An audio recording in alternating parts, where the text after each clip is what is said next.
ഇനി വരാൻ പോണ നെറ്റ് എക്സാമിന് പ്രിപ്പയർ ചെയ്യണ വ്യക്തികളാണെങ്കിൽ ഈ ഒരു വീഡിയോ നിങ്ങൾ മുഴുവനായിട്ട് കാണുക. കാരണം നെറ്റ് എക്സാമിൽ ആൾക്കാർ കോമൺ ആയി വരുത്തുന്ന കുറച്ച് മിസ്റ്റേക്സിനെ പറ്റിയാണ് നമ്മൾ ഡിസ്കസ് ചെയ്യുന്നത്. ജസ്റ്റ് പോയിന്റ് പോയിന്റ് ആയിട്ട് പറയാതെ ഒരു കഥയിലൂടെ നമുക്ക് തുടങ്ങാം അല്ലേ? അപ്പോൾ നമുക്ക് ഒന്നും കൂടി വ്യക്തമായിട്ട് മനസ്സിലാവും. സോ നമുക്ക് എന്ത് ചെയ്യാം? ഞാനൊരു രണ്ട് വ്യക്തികൾ എടുക്കാം. രണ്ടാളെ എക്സാമ്പിൾ ആക്കിയിട്ട് നമുക്ക് തുടങ്ങാം. സോ ജസ്റ്റ് ഒരു ഡ്രോയിങ് വെക്കാം അല്ലേ? രണ്ടാൾക്കാര്. ഒരാൾക്ക് നമുക്ക് അരുൺ ന്ന് പേര് കൊടുക്കാം. ഉം. ഇത് സിമിലർ ആയിട്ട് എന്താ കൊടുക്കുക? അരുണും കൊടുത്തു, കിരണും കൊടുക്കാം. അരുൺ ആൻഡ് കിരൺ രണ്ടാൾക്കാർ.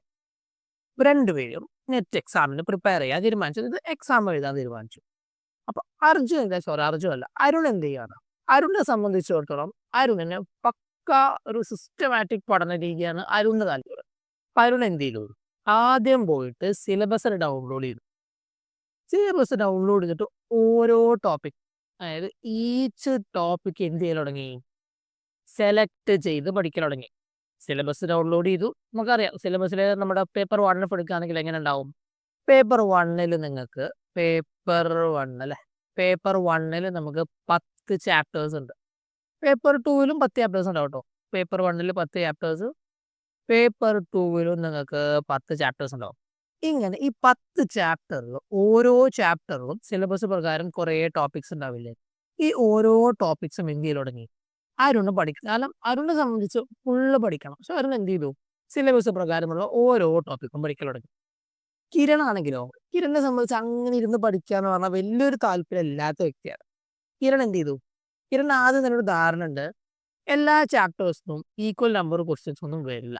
കാരണം ഇപ്പോൾ നമ്മൾ യൂണിവേഴ്സിറ്റി എക്സാമിന് കാണുന്നതല്ല, എല്ലാ ചാപ്റ്റേഴ്സും ഉണ്ടാവും, വെയിറ്റേജ് അടക്കം പറഞ്ഞിട്ടുണ്ടാവും. ബട്ട് അങ്ങനെ ക്വസ്റ്റ്യൻസ് ഒന്നും വരാറില്ല. എല്ലാ ചാപ്റ്റേഴ്സിനും ആ വെയിറ്റേജ് പ്രകാരം അല്ല ക്വസ്റ്റ്യൻസ് വരിക. അപ്പോൾ കിരൺ എന്തുറപ്പിച്ചു? എല്ലാ മൊഡ്യൂൾസിനും അല്ലെങ്കിൽ എല്ലാ ചാപ്റ്റേഴ്സിനും ഈക്വൽ നമ്പർ ഓഫ് ക്വസ്റ്റ്യൻസ് ഒന്നും വരില്ല. പക്ഷെ ഉറപ്പിക്കണ്ടേ? ജസ്റ്റ് ഇതിപ്പോൾ കിരണിൻ്റെ ഒരു ധാരണയാണ്. നമ്മൾ ഇത് ഉറപ്പിക്കാൻ വേണ്ടിയിട്ട് കിരൺ എന്ത് ചെയ്യും? ഒരു പ്രീവിയസ് ഇയർ ക്വസ്റ്റ്യൻ എടുത്ത് തൊട്ട് മുന്നത്തെ ഇയറിൽ ഒരു ക്വസ്റ്റ്യൻ പേപ്പർ എടുത്തു. എന്നിട്ട് ജസ്റ്റ് ക്വസ്റ്റ്യൻസ് ഒന്ന് വായിച്ചു. പഠിക്കാൻ വേണ്ടിയിട്ട് ജസ്റ്റ് ഒന്ന് വായിച്ചു. അപ്പൊ കിരൺ ഉറപ്പായി എല്ലാ മൊഡ്യൂൾസിനും ഈക്വൽ നമ്പർ ക്വസ്റ്റ്യൻസ് ഇല്ല. അപ്പൊ എന്നാ ഏത് മൊഡ്യൂൾസിനാ ഏറ്റവും കൂടുതൽ ക്വസ്റ്റ്യൻസ്? അതറിഞ്ഞാൽ പിന്നെ അതിന് നമ്മൾ കൂടുതൽ ഇമ്പോർട്ടൻസ് കൊടുക്കണമല്ലോ. കാരണം ഏത് മൊഡ്യൂൾസിനാണ് റിപ്പീറ്റഡ് ആയിട്ട് കൂടുതൽ ക്വസ്റ്റ്യൻസ് വരുന്നതെന്ന് അറിഞ്ഞാൽ ആ മൊഡ്യൂൾസ് നമ്മൾ പഠിക്കുമ്പോൾ മറ്റ് മൊഡ്യൂൾസിനേക്കാൾ ഇമ്പോർട്ടൻസ് കൊടുക്കണ്ടേ? അപ്പൊ അതിന് വേണ്ടിയിട്ട് ഒരു 4 വർഷത്തെ പ്രീവിയസ് ഇയർ ക്വസ്റ്റ്യൻ പേപ്പേഴ്സ് എന്ത് ചെയ്തു? വൈകിസ് കിരൺ എന്ത് ചെയ്തു? എടുത്തിട്ട് നോക്കി. 4 വർഷത്തെ ക്വസ്റ്റ്യൻ ഇത് പഠിക്കുന്നതിന് മുന്നേ ചെയ്യുന്ന കാര്യം പറയുന്നത് കേട്ടോ. കിരണിനെ സംബന്ധിച്ച് ഈ 4 വർഷത്തെ ക്വസ്റ്റ്യൻ പേപ്പർ നോക്കിയിട്ട് ഏറ്റവും കൂടുതൽ ക്വസ്റ്റ്യൻസ് വരുന്ന മൊഡ്യൂൾസ് ഏതൊക്കെയാണ് നോക്കി. അപ്പോൾ കിരണിന് മനസ്സിലായി അത്യാവശ്യം ഇന്ത്യൻ ലോജിക്ക്, അതേപോലെ തന്നെ ഡാറ്റ ഇൻ്റർപ്രിറ്റേഷൻ 5 ക്വസ്റ്റ്യൻ എപ്പോഴും വരുന്നുണ്ട്. ദെൻ മാത്തമാറ്റിക്സിന് കുറേ ക്വസ്റ്റ്യൻസ് വരുന്നുണ്ട്. അതേപോലെ റിസർച്ചിന് ക്വസ്റ്റ്യൻസ് വരുന്നുണ്ട്. അങ്ങനെ കുറച്ച് മൊഡ്യൂൾസ് എന്ത് ചെയ്തു? ഈ കുറച്ച് ചാപ്റ്റേഴ്സ് എന്ത് ചെയ്തു? കിരൺ സെലക്ട് ചെയ്തു. അതായത് ഈ മൊഡ്യൂൾസിൽ നിന്ന് ക്വസ്റ്റ്യൻസ് കമ്പാരിറ്റീവ്ലി കൂടുതലാണ്. അപ്പൊ കിരൺ എന്ത് ചെയ്തു? ഈ മൊഡ്യൂൾസിന് കൂടുതൽ ഇമ്പോർട്ടൻസ് കൊടുത്ത് പഠിക്കാൻ തുടങ്ങി. അതും കിരണിന്റെ പഠന രീതി എങ്ങനെയാ? കിരണിനെ സംബന്ധിച്ച് ഇരുന്ന് പഠിക്കുക എന്ന് പറഞ്ഞാൽ വലിയ താല്പര്യമല്ല. അതായത് കിരൺ കുറച്ചും കൂടി ഒരു സ്മാർട്ട് വർക്കിന് പ്രിപ്പയർ ചെയ്യുന്ന ആളാണ്. അപ്പൊ കിരൺ എന്ത് ചെയ്തു? ആദ്യം പോയിട്ട് തിങ്കൾ ടു വെള്ളി, മൺഡേ ടു ഫ്രൈഡേ കൊടുത്ത മൺഡേ ടു ഫ്രൈഡേ കിരൺ എന്ത് ചെയ്യും? ഈ പറഞ്ഞ അടുത്തിട്ടുള്ള ടോപ്പിക് ഏതാ വെച്ചാൽ അത് പഠിക്കും. ആൻഡ് സാറ്റർഡേ സൺഡേ ഈ 2 ദിവസം പ്രീവിയസ് ഇയർ ക്വസ്റ്റ്യൻ പേപ്പേഴ്സ് തന്നെ ചെയ്യും. ഇപ്പോൾ നമ്മൾ പറയുകയാണെങ്കിൽ ഇപ്പോൾ തിങ്കൾ ടു വെള്ളി കിരൺ എന്ത് ചെയ്തു? ഇന്ത്യൻ ലോജിക്ക് പഠിക്കാൻ തുടങ്ങിയായിരിക്കും. തിങ്കൾ ടു വെള്ളി കൊണ്ട് തീരുന്നല്ല, തിങ്കൾ ടു വെള്ളി കിരൺ എന്ത് ചെയ്തു? ഇന്ത്യൻ ലോജിക്ക് പഠിക്കാൻ തുടങ്ങി. ആ ശനി ഞായറും ഇതിന്റെ പ്രീവിയസ് ഇയർ ക്വസ്റ്റ്യൻസ് ചെയ്ത് നോക്കും. അതായത് നമ്മൾ പഠിക്കണ കാര്യം അങ്ങനെ തന്നെയാണോ ക്വസ്റ്റ്യൻ വരുന്നതെന്ന് അറിയണ്ടേ? അപ്പൊ അതിനു വേണ്ടി കിരൺ എന്ത് ചെയ്യും? ശനി ഞായറും ആ ഒരു ക്വസ്റ്റ്യൻ പേപ്പേഴ്സ് ആൻസർ ചെയ്യും. പ്രീവിയസ് ഇയർ ക്വസ്റ്റ്യൻ പേപ്പേഴ്സ് ചെയ്തു. ഇങ്ങനെ രണ്ടുപേരും പഠനം തുടങ്ങി. ഇവര് അങ്ങനെ ജൂണിലാണ് ഇവരുടെ എക്സാമിന് ആയിരിക്കും അല്ലെ? സ്ക്രോൾ ചെയ്യട്ടെ വിളിച്ചേ. ഓക്കെ. അങ്ങനെ ജൂൺ എത്തി. ഇപ്പൊ രണ്ടുപേരും ജൂണിലേക്ക് എത്തി. ജൂൺ 5-ാം തീയതിയാണ് ഡേറ്റ് വന്നത്. ജൂൺ 5-ാം തീയതിയാണ്. ഇപ്പോഴേക്കും എക്സാം പോയിട്ട് മാർച്ചിലാണ് നമ്മുടെ പ്രിപ്പറേഷൻ തുടങ്ങിയത് കേട്ടോ. ഒരു ഡേറ്റ് നമുക്ക് വേണ്ട അല്ലേ? രണ്ടുപേരും മാർച്ചിലാണ് എക്സാമിന് പ്രിപ്പറേഷൻ തുടങ്ങിയത്. മാർച്ച് ഇപ്പോൾ 1-ാം തീയതി തുടങ്ങിയെന്ന് കൂട്ടുക. അപ്പോൾ ജൂണിലേക്ക് എത്തി. അതായത് 3 മാസം കഴിഞ്ഞു. മാർച്ച്, ഏപ്രിൽ, മെയ് ഈ 3 മാസം കൊണ്ട് അർജുൻ എന്ത് ചെയ്തിട്ടുണ്ട്? അർജുൻ അല്ലേ? അരുൺ എന്ത് ചെയ്തിട്ടുണ്ട്? കംപ്ലീറ്റ് സിലബസും കവർ ചെയ്തു കേട്ടോ ഈ സമയം കൊണ്ട്. കാരണം അരുണിനെ സംബന്ധിച്ച് എന്താണ് ഹാർഡ് വർക്കിംഗ് ആണ്. എല്ലാ ടോപ്പിക്സും അരുണ് കംപ്ലീറ്റ് ചെയ്തിട്ടുണ്ട്.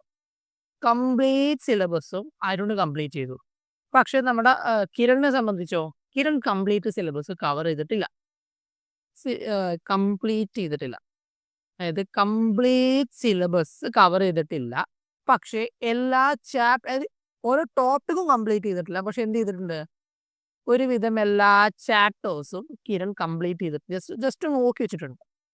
ഇനി 5-ാം തീയതി ഇപ്പൊ 1-ാം തീയതി ജൂൺ 1-ാം തീയതി ആയി നിൽക്കും. 1-ാം തീയതി മുതൽ അരുൺ എന്ത് തീരുമാനിച്ചു, ഞാൻ ഇനി കുറച്ച് previous year question papers answer ചെയ്യാം.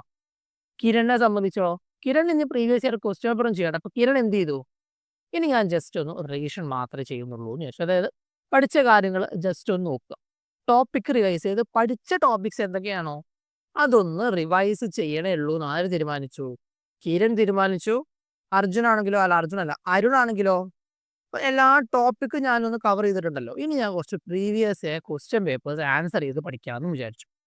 സോ അങ്ങനെ രണ്ടുപേരും ജൂൺ 5-ാം തീയതി ആയി എക്സാം അറ്റൻഡ് ചെയ്യാൻ പോയി. ബാക്കി ഞാൻ പറയുന്നില്ല. ഇവ രണ്ടുപേരും എക്സാം അറ്റൻഡ് ചെയ്യാൻ പോയി. എക്സാം കഴിഞ്ഞ് വീട്ടിൽ വന്നു. ഇപ്പൊ ഇത്രയും ഈ ഒരു കേട്ട സ്ഥിതിക്ക് നിങ്ങളുടെ പോയിന്റ് എന്താ, ഇതിനാർക്കാവും എക്സാം ഈസി ആയിട്ടുണ്ടാവുക, അത് നിങ്ങളുടെ പോയിന്റ് എന്താന്നുള്ളത് ജസ്റ്റ് ഒന്ന് കമന്റിൽ അറിയിക്കട്ടോ. അതായത് അരുണുണ്ട് ഇവിടെ, കിരൺ ഉണ്ട് ഇവിടെ, ആരൊക്കെയാണ് എക്സാം ഈസി ആയിട്ട് ഉണ്ടാവുക എന്നുള്ളത്.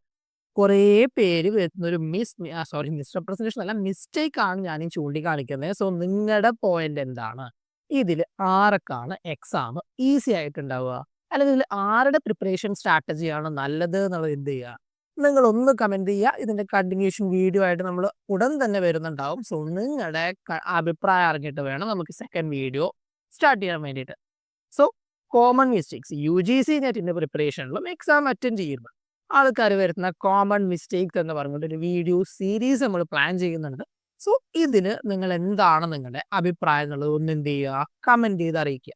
സോ അടുത്ത വീഡിയോയിൽ